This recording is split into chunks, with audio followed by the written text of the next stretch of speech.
पिछला जो वीडियो था उसमें मैंने आपको क्या है विनिमय बिल में जो कुछ शब्द है वो काम में आते हैं, उन शब्दों के बारे में मैंने आपको बताया था जो अपने इस चैप्टर में काम आएंगे।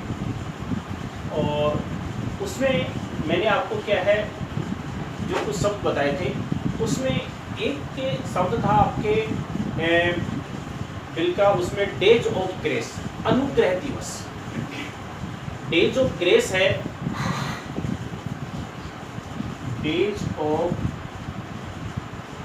ग्रेस, जिसको हम हिंदी में बोलते हैं अनुग्रह दिवस। अनुग्रह दिवस के लिए मैंने बताया था कि बिल जो है एक निश्चित अवधि के लिए लिखा जाता है, महीने, 2 महीने या 3 महीने के लिए, ठीक है। अब बिल की जैसे मान लो कि 1 महीने के लिए लिखा गया है और 1 महीने के बाद में जो बिल की जो डेट आती है उस डेट में यानी कि उस तारीख में 3 दिन अतिरिक्त और दिए जाते हैं। तो 3 दिन जो अतिरिक्त और दिए जाते हैं उसे हम कहते हैं डेज ऑफ ग्रेस। तो 3 दिन जोड़ने के बाद में जो बिल की तारीख आएगी, जिस तारीख पर बिल का भुगतान किया जाना है उसे हम कहते हैं ड्यू डेट या मैच्योरिटी डेट, यानी कि बिल की देय तिथि या बिल की परिपक्वता तिथि।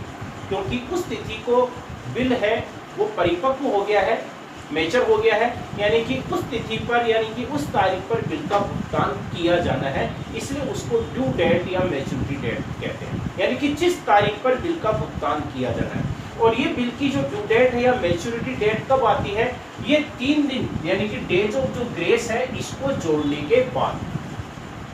तो 3 दिन जोड़ने के बाद में जो तारीख आती है उसी को हम ड्यू डेट कहते हैं, ठीक है। तो उस तारीख पर ही हम इसकी एंट्री करेंगे। लेकिन अब इसके लिए भी कुछ नियम है। ये जो 3 दिन अतिरिक्त दिए जाते हैं जिसे हम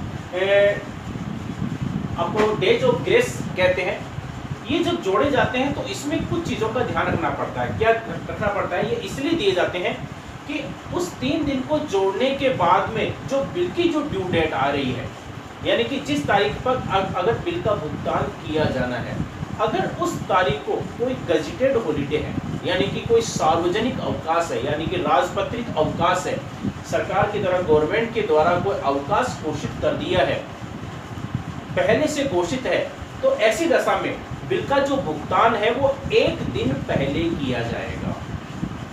मान लो कि 1 महीने का था बिल, 1 महीने के लिए लिखा गया था। जैसे मान लो कि मैंने बताया कि आज जैसे बिल है, आज जैसे बिल है 15 अक्टूबर को बिल लिखा गया था 1 महीने के लिए। तो 15 अक्टूबर के बाद में 1 महीना है वो कब होगा? आपके 15 नवंबर होगा, ठीक है। 15 नवंबर में 3 दिन इसमें और जोड़ दिए तो कितनी हो गई? आपकी 18 तारीख आ गई, ठीक है। अब 18 तारीख 18 नवंबर आ गया, यानी कि बिल की जो ड्यू डेट है वो है 18 नवंबर। बाद में मालूम हुआ कि 18 नवंबर को जो ड्यू डेट आ रही है, जिसको हम मैच्योरिटी डेट भी बोलते हैं, उस दिन है संडे। इसका मतलब है बिल का भुगतान उस दिन नहीं हो सकता है। तो बिल का भुगतान है अब 18 नवंबर की बजाय 17 नवंबर को होगा, यानी कि 1 दिन पहले, ठीक है। तो अगर कोई अवकाश पहले से घोषित है, निश्चित है, यानी कि निर्धारित है, तो बिल की ड्यू डेट पर अगर उस दिन कोई अचानक कोई सार्वजनिक अवकाश आ जाता है, यानी कि पड़ रहा है, तो उस बिल का भुगतान 1 दिन पहले ही किया जाएगा, तो पहले से निश्चित है। लेकिन अगर बिल की जो तारीख है यानी कि जो ड्यू डेट आ रही है, अगर अचानक कोई अवकाश होता है, पहले अवकाश निश्चित नहीं था लेकिन अचानक कोई अवकाश हो जाता है, तो ऐसी दशा में फिर बिल का भुगतान 1 दिन बाद में होगा। अगर अवकाश पहले से निश्चित है जब तो बिल का भुगतान 1 दिन पहले कर दिया जाएगा। तो क्योंकि हमने 3 दिन जोड़ दिए तो 3 दिन अतिरिक्त इसलिए तो दिए जाते हैं, तो उसमें 1 दिन पहले ही हो जाएगा। लेकिन अगर वो अवकाश पहले से नहीं था और अचानक अवकाश घोषित किया गया है, तो फिर बिल का भुगतान 1 दिन बाद में होगा। तो इसका मतलब यही है कि जिस तारीख को बिल का भुगतान किया जाना है उसे हम ड्यू डेट कहते हैं, जिसको हम मैच्योरिटी डेट भी कहते हैं, यानी कि जिस तारीख पर बिल का भुगतान किया जाना है, ठीक है।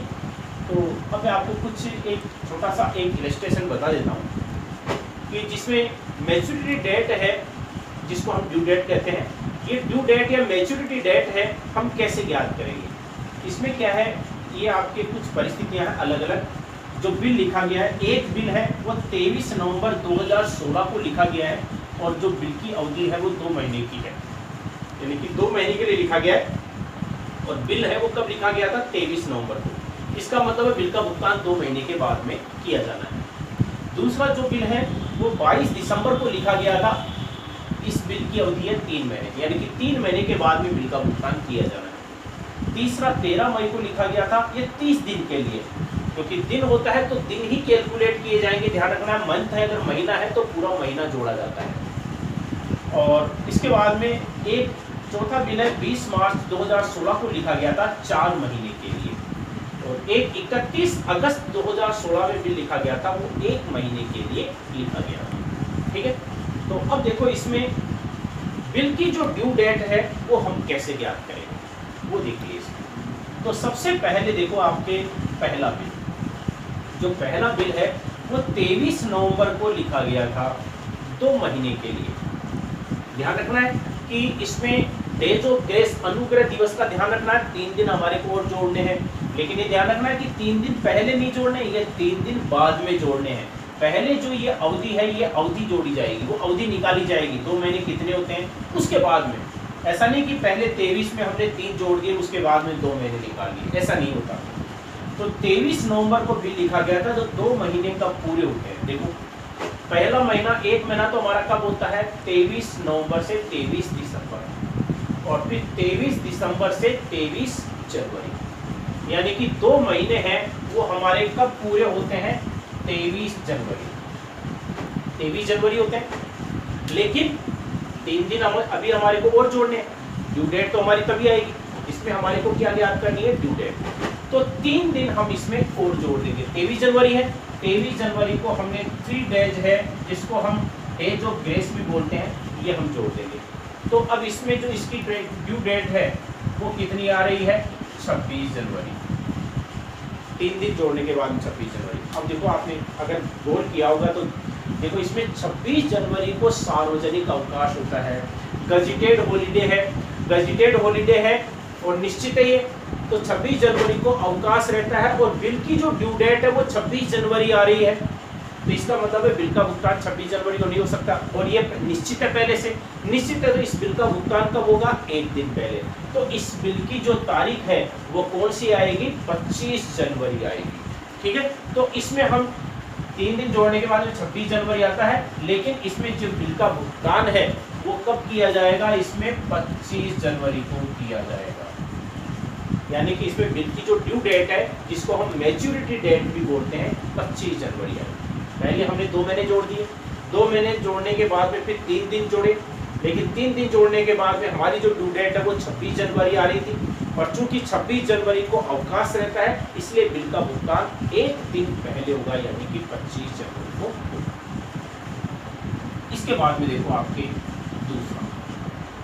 दूसरा जो बिल है वो 22 दिसंबर को लिखा गया था, और 22 दिसंबर को जो बिल लिखा गया था 3 महीने के लिए। तो 3 महीने कब होते हैं?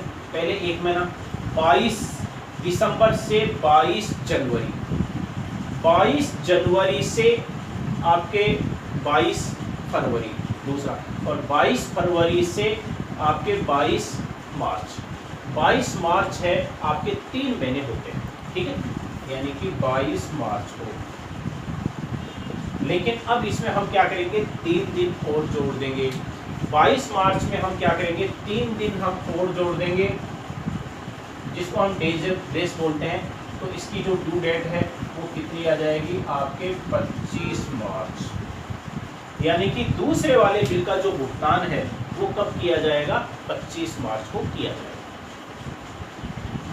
इसमें दूसरा जो बिल है, हमने 3 महीने जोड़े थे, और 3 महीने बिल 22 दिसंबर 2016 को था। एक महीने हमने ऐसे जोड़ करके इसकी तारीख वो कौन सी निकाली? 22 मार्च। तो 22 मार्च कौन सी है? 2017। ध्यान रखना है, ये 2017 आ गया, ये क्योंकि दिसंबर था तो 2017 अगला वर्ष आ गया है। और 22 मार्च 3 महीने हमारे 22 मार्च को होते हैं, 3 दिन हमने इसमें और जोड़ दिए, तो हमारी जो ड्यू डेट है वो कौन सी आ जाएगी? 25 मार्च।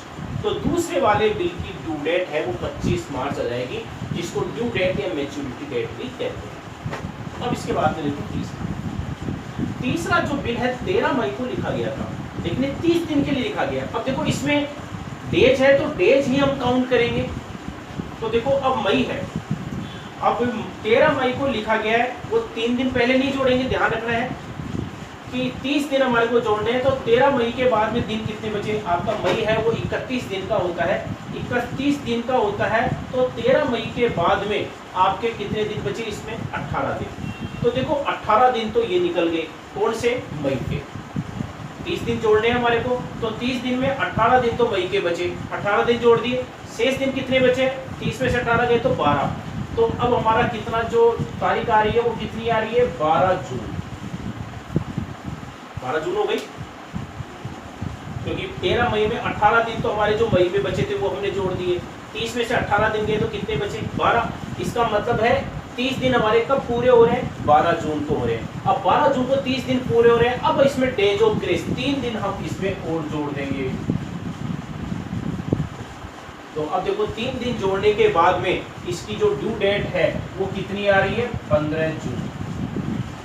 यानी कि इसकी जो ड्यू डेट है वो 15 जून आएगी, किसकी, तीसरे वाले की, 13 मई को। तो दिन इसमें 30 डेज है, 30 दिन है, तो हमने इस प्रकार से डेज निकाले, तो इसकी ड्यू डेट 15 जून आ जाएगी। अब इसके बाद में देखो आपके चौथे नंबर का बिल। चौथे नंबर का जो बिल है 20 मार्च को लिखा गया था और 4 महीने हो रहे हैं। तो देखो 20 मार्च से 20 अप्रैल फर्स्ट, 20 अप्रैल से 20 मई सेकंड हो गया आपके, ठीक है। और 20 मई से फिर 20 जून, और 20 जून से फिर एक महीना आपके 20 जुलाई। यानी कि इसके अंदर जो डेट है वो कितनी आ रही है, 20 जुलाई। 4 महीने, 4 महीने हमारे कब पूरे हो रहे हैं, 4 महीने जोड़ने के बाद में 20 जुलाई को हो रहे हैं इसमें। अब 20 जुलाई को 4 महीने पूरे हो रहे हैं। अब इसके बाद में 3 दिन हम इसमें डेज ऑफ ग्रेस के और जोड़ देंगे। तो ठीक करने के बाद में कितना आ जाएगा आपके, 23 जुलाई। यानी कि इसकी डेज ऑफ ग्रेस है वो कितनी आ जाएगी आपके, 23 जुलाई आ जाएगी। ठीक है, हमने 4 महीने जोड़े थे इसमें। 20 मार्च में, 20 मार्च से एक महीना यानी कि 20 अप्रैल, अप्रैल से फिर आपके मई, मई से जून और जून से जुलाई। इस प्रकार से आपके 20 जुलाई और 20 जुलाई को 4 महीने तो 20 जुलाई को पूरे हो रहे हैं। 3 दिन हमने इसमें और जोड़ दिए, तो इसकी डेट ऑफ ग्रेस वो ड्यू डेट है वो कितनी आ जाएगी, 23 जुलाई। तो 3 दिन बाद में जोड़ दें। इसके बाद में देखो लास्ट वाला हो गया, लास्ट वाला दे रहा है 31 अगस्त को, और ये 1 महीने के लिए लिखा गया है, 1 महीने के लिए लिखा गया है। तो इसमें देखो आपके अगस्त में 1 महीना जोड़ देंगे तो सितंबर, ठीक है। और सितंबर जो है ये आपके पूरा हो गया, क्योंकि सितंबर आपके 30 दिन का होता है, सितंबर का महीना।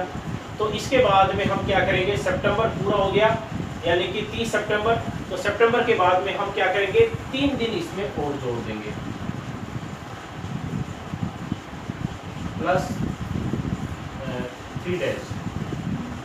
तो आपके कितना आ जाएगा, 3 सितंबर। यानी कि इसकी जो ड्यू डेट है वो कितनी आ जाएगी, 3 सितंबर आ जाएगी। देखो इसमें हाँ, ये अपने एक थोड़ी सी गलती कर दी थी। इसमें क्या है, ये जो लास्ट वाला जो बिल था 31 अगस्त को, 1 महीना हमने जोड़ा 31 अगस्त में, तो 1 महीना आपके 30 सितंबर को, क्योंकि सितंबर 30 दिन का होता है, 30 सितंबर।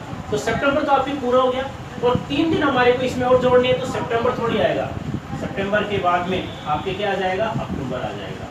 यानी कि इसमें बिल की जो ड्यू डेट है वो कितनी आ जाएगी, 3 अक्टूबर आ जाएगी। ठीक है, तो ये मैंने आपको 5 जो उदाहरण दिए हैं, ये किसके लिए दिए हैं, ड्यू डेट के लिए। कि अगर आपने कोई क्वेश्चन जैसे होता है उसमें कई क्या छोटे क्वेश्चन अगर होते हैं तो उसमें बिल की ड्यू डेट हमारे को ज्ञात करनी है, मैच्योरिटी डेट ज्ञात करनी है, तो इस प्रकार से हमारे को ज्ञात करनी है।